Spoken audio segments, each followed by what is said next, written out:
Chicken tikka masala with garlic naan. आज ये बनाएंगे हम। बिस्मिल्लाहिर्रहमानिर्रहीम। अस्सलाम वालेकुम। Welcome to cooking and trends with Farheen Baig. मैं हूँ फ़रहीन बेग। मैं आज आपके सामने हूँ और आज मैं आपको सिखाऊंगी कि हमने कैसे चिकन टिक्का मसाला और गार्लिक नान बनाने। Let's start. ये देखें, चिकन ली है हमने तकरीबन 1 किलो। हमने जो है 1.25 किलो के करीब चिकन ली है। इसकी पहले हम ब्राइनिंग कर रहे हैं, यानी कि सॉल्टिंग या ब्राइनिंग कर रहे हैं। इसमें नमक डलेगा, ब्लैक पेपर डलेगी और लेमन जूस डलेगा। और इसको हम 30 मिनट्स के लिए 20 to 30 मिनट्स के लिए इसको हम छोड़ देंगे रेस्ट करने के लिए। अब इसको जो है उसके बाद आगे हमने इसके मसाले बनाने। बहुत मज़े का बनेगा। आप लोगों ने मेरे साथ जुड़े रहना है, इधर उधर नहीं जाना है, बिल्कुल स्किप नहीं करना, पूरी वीडियो देखनी है। इसमें मैंने रेड बर्ड आई चिली ली है, 4 से 5, बहुत तेज़ होती हैं। गार्लिक क्लोव्स 6 लिए हैं। जिंजर लिया है, रोस्टेड क्रश कोरिएंडर है, रोस्टेड क्रश क्यूमन है। इसके साथ जो है गरम मसाला जाएगा, तंदूरी मसाला भी जाएगा। सारे मेजरमेंट्स इसमें लिखे हुए हैं। आपने इसके अंदर हल्दी भी डालनी है और तेल भी डालना है और थोड़ा सा पानी डाल के हमने इसका एक पेस्ट बना लेना है बहुत अच्छा सा। ये नमक हम जो है ज़रा हाथ रोक के डालेंगे बिकॉज़ तंदूरी मसाला भी डला है इसके अंदर। अब हम इसको ब्लेंड करेंगे और ब्लेंड करने के बाद ऑयल देखें तकरीबन 1/4 कप डाला है मैंने। और उसको ब्लेंड करने के बाद हमने जो अपनी ब्राइनिंग के लिए चिकन रखी है उसको मैरिनेट करेंगे। तो अब इसको मैंने कर लिया है ग्राइंड और ये पेस्ट इसका बन गया बहुत अच्छा सा। अब हम इसको दोबारा से, थोड़ा सा टाइम टेकिंग है, इसको अब हम दोबारा से मैरिनेट करेंगे। वैसे चिकन है, अगर आप 10-15 मिनट भी मैरिनेट करके इसको पकाएंगे तो इसके फ्लेवर्स बहुत अच्छे आएंगे। इसमें मैंने तकरीबन हाफ़ ऑफ़ द पेस्ट इसमें मिला दिया है क्योंकि हाफ़ ऑफ़ द पेस्ट हम इसकी करी जो बनाएंगे उसमें डालेंगे। अच्छा, ये मैंने जिंजर, गार्लिक और हरी मिर्चें ली हैं जिसको मैं ग्राइंड करके रख लूँगी। इसी तरीके से मैंने टोमेटोज़ लिए हैं, इसमें दही नहीं डलेगा। टोमेटोज़ लिए हैं, उसके साथ कोरिएंडर यानी कि हरा धनिया, इनको पीस के रखेंगे। अब जो हमने चिकन को मैरिनेट किया हुआ था उसको हम एक हॉट ग्रिलर पैन के ऊपर ग्रिल करना शुरू कर देंगे और अच्छा सा इसको ग्रिल करेंगे। और फिर हम इसको देखें, इसको आपने ग्रिल करना है, कोशिश कीजिएगा कि उसके ऊपर अच्छे से ग्रिलर मार्क्स आ जाए। नहीं भी आए तो खैर चलता है क्योंकि उसके लिए आपको पहले बहुत ज़्यादा गर्म करना होगा अपना पैन। मेरा पैन इस वक्त बहुत ज़्यादा गर्म नहीं है तो इसलिए इंस्टेंटली इसके ऊपर वो मार्क्स नहीं आए, लेकिन बहुत मज़े का टेस्ट होगा इसका। अच्छा, इसको हम ग्रिल करेंगे अच्छी तरीके से। ये सारी चिकन इसमें मैंने डाल दी है, मैरिनेट हुई हुई थी, ब्राइंड हुई हुई थी। ये सब टेक्निक्स हैं जो कि आपने ज़रूर यूज़ करनी है क्योंकि कुकिंग जो है ये एक पूरा पैशन होता है। इसमें थोड़ा सा टाइम लगाएं, खुशी से करें। देखें, ये हमने चिकन को ग्रिल कर लिया है और ग्रिल करने के बाद हमारा ग्रिलर पैन खाली हो गया है। मैंने अलग से एक पैन लिया है, उसके अंदर मैंने हाफ़ कप ऑयल डाला है, थोड़ा सा खड़ा गरम मसाला जिसमें थोड़ी सी काली मिर्ची है, थोड़ी सी लौंग है और इसके अंदर एक तेज़ पत्ता भी डाला है और बड़ी इलायची। उसके साथ साथ जो है मैंने 2 अनियंस जो हैं उनको ऑमलेट की तरह चॉप करके वो इसके अंदर डाल दिए और इसको सौते कर रहे हैं। इसको सौते करने के बाद इसमें हम पहले डालेंगे वही वाला जिंजर गार्लिक पेस्ट जो हमने हरी मिर्चों के साथ बना के रखा था।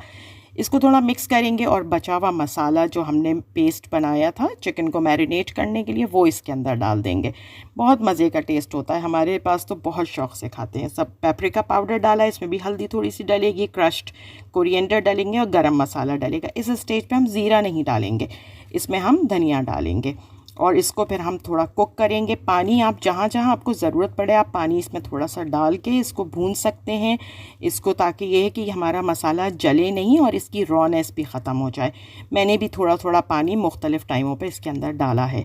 इसको अब मैं अच्छी तरीके से मैंने भून लिया है बहुत अच्छी तरीके से। अब जो वो टमाटर जो हमने पीस के रखे थे वो टमाटोज़ डाल दिए हैं। अगर आपके पास टमाटो पेस्ट है तो आप वो भी यूज़ कर सकते हैं। मैंने टमाटोज़ को आपके सामने पीसा था हरा धनिया के साथ, वो डाल दिया है। बहुत अच्छा सा इसको भूनेंगे। इसके अंदर मैंने थोड़ा सा नमक ऐड किया है क्योंकि जब मैंने चखा तो मुझे कम लगा, आप अपने टेस्ट के हिसाब से डालेंगे। अब इसके अंदर जो है इसको भूनने के बाद अच्छी तरीके से देखें, इसमें मैंने थोड़ा सा पानी और डाला ताकि बिल्कुल मसाला कच्चा ना रहे। वैसे प्याज भी अच्छी हो गई थी, सब चीज़ें अच्छी हो गई थी। हमने अब क्या किया, जो हमने चिकन निकाली थी ग्रिल करने के बाद उसमें 2 टेबल स्पून क्रीम और 2 टेबल स्पून बटर डाला और थोड़ा सा उसमें हमने कसूरी मेथी यानी कि फेनुग्रीक लीव्स डाल दिए 1 टीस्पून के करीब। इनको थोड़ी देर मैरिनेट किया जब तक हमारा सालन अच्छी तरीके से भुन रहा है। अब सालन के अंदर हम क्या करेंगे, 2 टेबलस्पून बटर इसमें भी डालेंगे और 2 टेबलस्पून क्रीम इसमें भी डालेंगे। दोनों चीज़ें आप कम या ज़्यादा कर सकते हैं, ओमिट मत कीजिएगा, इसका टेस्ट अच्छा आता है। इसको भून लेंगे हम। अब हम इसमें चिकन ऐड कर देंगे। चिकन ऐड करने के बाद इसको थोड़ी देर पकाएंगे। वैसे हमारी ये चिकन अल्हम्दुलिल्लाह कुक्ड है, तो हमने इसको बस भूनना है और फिर हमने लास्ट में इसको गार्निश करेंगे और डिश आउट करके मैं आपको दिखाऊंगी। दूसरी तरफ मैंने जो गार्लिक ब्रेड की बात की थी, नान की बात की थी, उसके लिए मैंने 500 ग्राम मैदा लिया है, आधा किलो, उसमें दही लिया है, बेकिंग पाउडर है, बेकिंग सोडा है, सॉल्ट, शुगर और थोड़ा नीम गर्म पानी है, जिससे मैं इसको गूंदूंगी। एक सॉफ्ट डो बनानी है इसकी डो ना बहुत सख्त होनी चाहिए और ना बहुत ज़्यादा चिपचिप होनी चाहिए। सॉफ्ट अच्छी सी डो बनाएंगे जैसे हम पिज़्ज़ा के लिए बनाते हैं, लेकिन इसमें हम ईस्ट बिल्कुल नहीं यूज़ कर रहे हैं।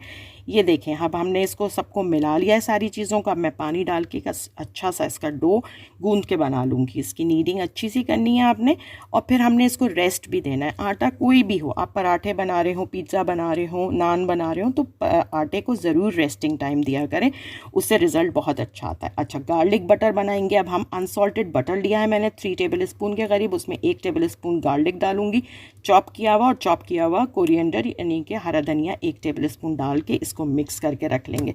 बहुत मज़े का गार्लिक ब्रेड्स बनते हैं। हो सकता है शेप बहुत अच्छा ना बने, लेकिन ब्रेड्स का मज़ा बहुत अच्छा होता है।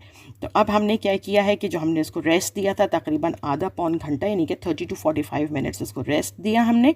अब हमने अपनी डो निकाल ली है। इसको इक्वल जो 500 ग्राम हमने आटा गूंदा था, इसमें हमारे अच्छे साइज़ के यानी कि नॉर्मल साइज़ जो कि घर में खाया जाता है उस हिसाब से हमारे 8 पेड़े बन जाएंगे। तो हम 8 इसके पेड़े बनाने के बाद जो है, इनके पेड़े बना के भी हम इसको थोड़ा सा रेस्ट देंगे। इक्वल बिल्कुल मैंने ये पेड़े काटे हैं, आप भी बिल्कुल ऐसे ही करने की कोशिश कीजिएगा। फिर हम इसके बॉल्स बनाएंगे और हम इसको भी ढक के रख देंगे 10-15 मिनट के लिए, ताकि ये है कि ये ज़रा और अच्छा सा इसका टेक्सचर हो जाए, इसके अंदर इलास्टिसिटी अच्छी सी आ जाए। तो बस थोड़ा सा इन सब चीज़ों में मेहनत होती है और बाज़ार से बहुत अच्छा, बहुत मज़े का साफ़ सुथरा खाना घर में बनता है। और जो आप अपने हाथ से बनाते हैं तो उसकी तो बात ही क्या है। ये देखें, हमारे इक्वल साइज़ के 8 पेड़े बन गए हैं। इनको भी मैंने रेस्ट करने के लिए छोड़ दिया है। अब मैं आ गई हूँ इनको बनाने के लिए। ये पेड़े उठा के मैं एक साइड पे रखूँगी। अच्छा, इसके लिए मैंने पानी लिया है, उसके साथ ब्रश है मेरे पास, क्योंकि नान के ऊपर पानी लगाना ज़रूरी होता है। एक तरफ गार्लिक ब्रेड रखा हुआ और एक तरफ मैंने सेसमी सीड्स भी रखी हुई हैं, यानी कि तिल, सफ़ेद तिल।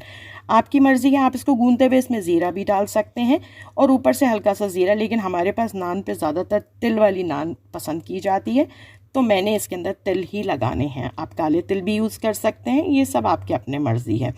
अच्छा, इसको अब मैं रोल करूँगी अच्छा सा, एक साइज़ नॉर्मल साइज़ की रोटी रोल होती है उसकी। बहुत नरम और बहुत अच्छा आटा, और ये रोटियां भी बहुत फ्लफ़ी बनती हैं। ये पानी मैंने इसके ऊपर ब्रश कर दिया है अच्छी तरीके से, और फिर इसके ऊपर मैं थोड़े से तिल जो है वो स्प्रिंकल करूँगी और उनको मैं हाथ से दबा दूँगी, ताकि ये कि तिल निकले नहीं इसके ऊपर से। इसको हम रोल करेंगे, हमने दबा दिया है अच्छी तरीके से, प्रेस कर दिया है।